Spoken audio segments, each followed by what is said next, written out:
Today's episode is brought to you by the folks over at SeatGeek, the best and easiest to use ticket platform out there. They take the confusion out of buying tickets using a 0 to 10 scoring system and a green is good, red is bad color rating system so you and your loved ones get the best deal possible. So whether it's going to see our beloved Redlegs at Great American Ballpark, the Bengals over at Paycor, FC Cincinnati, one of the area college teams, or pretty much anything in between, use promo code Riverfront at checkout and receive $20 off your first order. Click the link in the show notes to download the app and get started. That's Riverfront, one word, for $20 off. What's up, guys? I'm Ryan Roberts. Welcome into another edition of the ALB Bearcats podcast, brought to you as always by Riverfront U. Tonight, I'm joined by 2025 quarterback Zeb Kinsey. Zeb is a 6'4", 217-pound quarterback / linebacker that just committed to the Bearcats yesterday. Zeb, welcome into the show. Hey, how's it going? Good. How's your weekend going? It's going pretty good. I visited Cincinnati on Friday, had a great time there, and then watched them play on Saturday. And before the game, I announced my commitment. So it was a good time. That's exciting stuff, man. I know a lot of people are excited about you committing to the Bearcats. I guess we should start with let everyone know where Toronto, Ohio is, because I think most fans had never heard of it prior to your commitment. Yeah, so Toronto, it's a small town. It holds about 8,000-ish people. It's right along the river. You can see West Virginia from the football field. If anybody knows where Steubenville, Ohio is, it's about 5 minutes away from there. So it's a small town. If you know where Steubenville is, you know where Toronto is.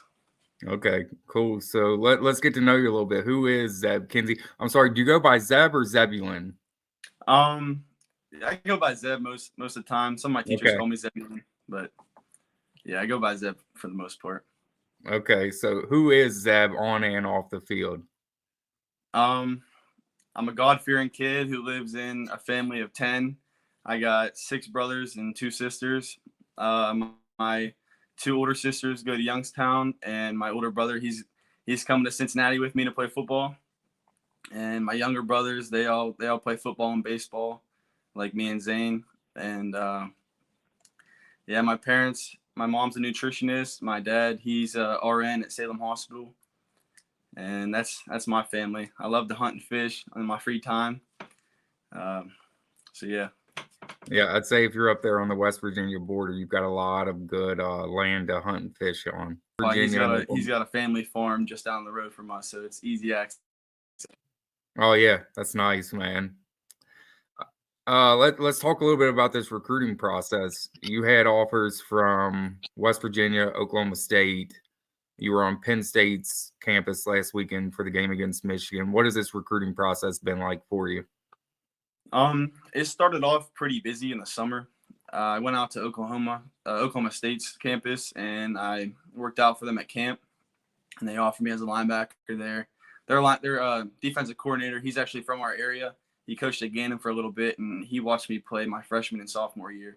And he thought I had a lot of potential at linebacker, so he picked me up. He liked what I did, so we went out to Stillwater and performed pretty well there. Got an offer at linebacker. And then I went on a little camping spree out west. I went to Iowa State and Wisconsin while I was out there. They didn't really show much interest. Iowa State did, but I don't think they were looking for someone that far away. They had a couple guys lined up in the Iowa area. So yeah. But yeah, I came back. I went to West Virginia's camp. Nobody even knew me when I went in, really. And then I just kind of balled out at camp, got the quarterback coach's attention. And, well, actually, I take that back. The linebackers coach, he came into our school before the camp, and he liked what I did at linebacker. Yeah. But I went to the camp as a quarterback, and I showed him what was up, and I got the offer from them for a quarterback. And then I went to Cincinnati, and Coach Thomas liked what I did there, and I got offered as an athlete to start off, but then he watched some of my film from the first 2 games, and he's like, "Yep, we want you as a quarterback." So that's how it was pretty much going. And then Duke was showing some interest, but I mean, I wasn't really feeling like the family relationship that I have at Cincinnati going on, so I didn't really see it there.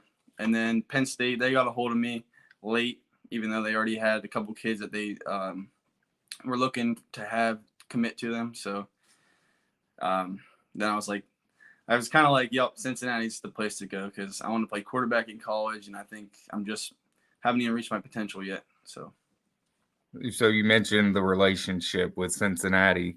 Being a 2025 kid, you're committing kind of early. What was it about the Cincinnati program that you knew from, as soon as you committed or stepped on campus that this is a place I want to play my next 4 or 5 years? Well, basically it was just, everybody greeted me, like even the student assistants and like the whole staff, they came up to me, greeted me, said like, how's it going in that? Like Coach Satterfield, you don't see too many head coaches come up to recruit and just start talking to them. He came up to me, started talking to me, and I was like, oh, this place is legit. Like this place, they want to build a relationship. They want me as a quarterback. So that's pretty much what sold the deal there. In the crowd, so I broke my foot, and the handicap spots are right above the student section. So we got to sit in the handicap spot, and that student section was just crazy. The fans were nuts. And I just loved it. So what's that? Obviously, Coach Satterfield, he's a former quarterback himself. What's that relationship like with him and Coach Pete Thomas? Mm-hmm. Yeah, so they know, like, I've only been playing quarterback for 2 years, so they know that I haven't even reached my potential, and they see where I can go with playing quarterback, and they know that if I played a full year this year, I would be like top of the game. But yeah, they know where I'm coming from. So what is the staff told you in terms of how you fit into their system and scheme offensively? Yeah, so Coach Thomas and Coach Satterfield, backer and a former running back, they thought I was the guy for him. I can go in there. We can do run pass options. We can do all that. So they like that. Is there a pro player or anyone in the NFL that you try to model your game after? Definitely Justin Fields. Yeah. Yeah, he's a dog in the run game. And he's good at passing too, but I admire his run game. So let's talk a little bit about you as a player. You only played 2.5 games, but in those 2.5 games, you completed 21 of 31 passes for 482 yards and 6 touchdowns, and also rushed for 205 yards on 16 carries. So obviously a dual threat, but you also play linebacker. You had 23 tackles, 3 tackles for loss, a sack, and an interception. How do you think that versatility will help you going into the next level? Yeah, so I think it'll help me because I'm used to being in the game and like on both sides of the ball. Like defensively, I know from a like a linebacker standpoint where the quarterback's going to go with the ball. So like it'll help me as a quarterback read the linebackers and the defense better because playing linebacker, I know what the quarterback's going to do, so it'll help me like understand the defense a little bit better as a quarterback. You obviously want to play quarterback at the next level, but is there a part of you that ever thought about, hey, maybe I should just play linebacker at the next level, or were you 100% sold on I want to be a quarterback and that's what I'm doing?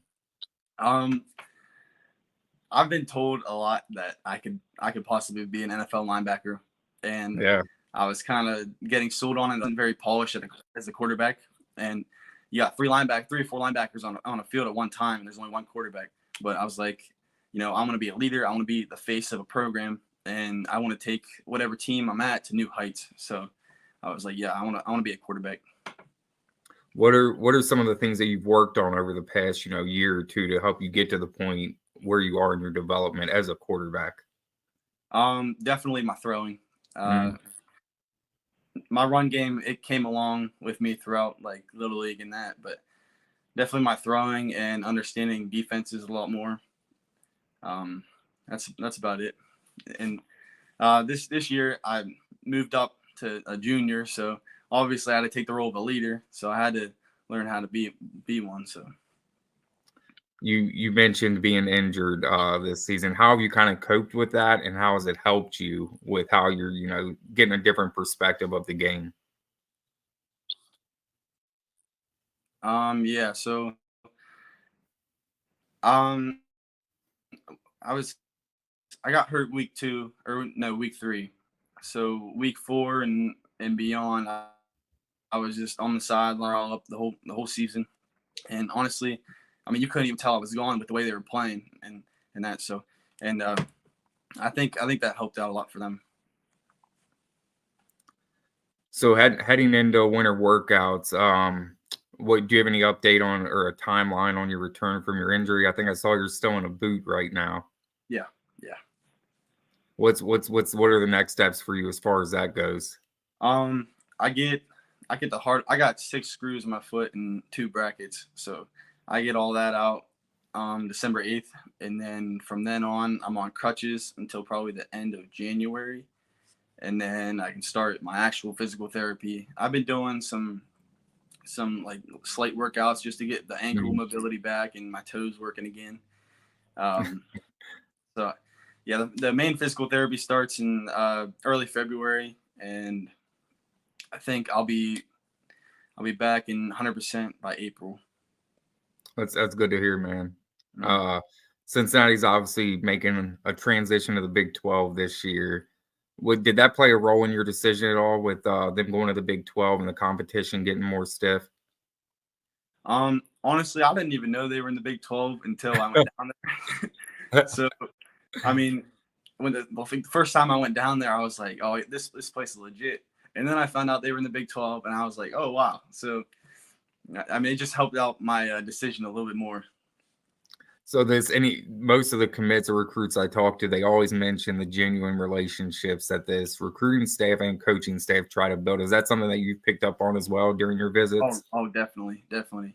The other places, like I had connections with 1 or 2 coaches. This like Cincinnati, I got connections with everybody, and they're just like family. I can talk to them just like my brothers and sisters. Like they're just awesome people. So what's that dynamic like being one of 10 brothers and sisters? There's never a dull moment in the household. Right. Yeah. So I mean, if there's like 1 or 2 people, like one, 2, 3 people in the house, you're like, where the heck is everybody? Right. It's definitely the household's gotten a little bit quieter since my 2 older sisters and my older brother's out. But yeah, I had to take on the role of being the oldest. So Yeah. So what are your plans, heading into winter workouts and then spring ball and then next summer, most kids heading into their senior year, they're still either taking, junior day visits or going to camps. What are your plans for next spring and summer? my main plan is just to be ready for the Elite 11. I want to go as far as I can with that. And I don't know if you've heard of the All-American Bowl, but that's Yeah. one of my goals to get there too. So I'll be working my butt off. I fell behind a little bit. Yeah. So you're also a kid that's pretty good at baseball. Was that ever an option for you at the next level? Yeah, it was. Ohio State and a bunch of other schools like that were reaching out and wanting me to like come to their camps and get on visits and stuff like that. But then I realized I was like, I could take this football thing somewhere. Yeah. And there's more fans for football and stuff like that. So I was like, So yeah, we'll just yeah, we'll end with a couple fun questions, man, just to get to know you a little bit better. What's your go-to game day music before a game? I don't even listen to music before the game. Really? Really, I just listen to whatever's in the locker room. I kind of just like clear my mind and stuff like that before the game. I hardly listen to music. Do you have any superstitions or pregame routines? I wear the same undershirt every game. I guess that's kind of a superstition. Yeah. I do make sure the balls, though, I make sure they're all like they don't got like loose dirt on them and stuff like that. I brush them down. Yeah. But, yeah. So what about food? What's your go-to food? There's these nerd things. I don't know if you ever heard of them, but they're like a bigger nerd, and yeah, I eat those all the time. And those nerd rope clusters, those are so good. Yeah, I have them and Arizona teas, those green ones. Those are good. Okay. All right. Well, Zeb, we definitely appreciate you taking some time out of your Sunday night to come on with us and talk a little Cincinnati football and what stood out about the Bearcats. I know a lot of people are excited about you joining the Bearcat family, and we wish you a speedy recovery and can't wait for you to get on campus next year. Yeah, I'll be early enrolling, so I'll definitely get there as soon as possible. Our goal is to hit the field as early as I can, so I think that'll help it out. All right, Zeb. Well, like I said, man, we definitely appreciate you coming on tonight, and we look forward to following your senior year and can't wait for you to get on campus in 2025. Yep. Thank you. I appreciate you having me.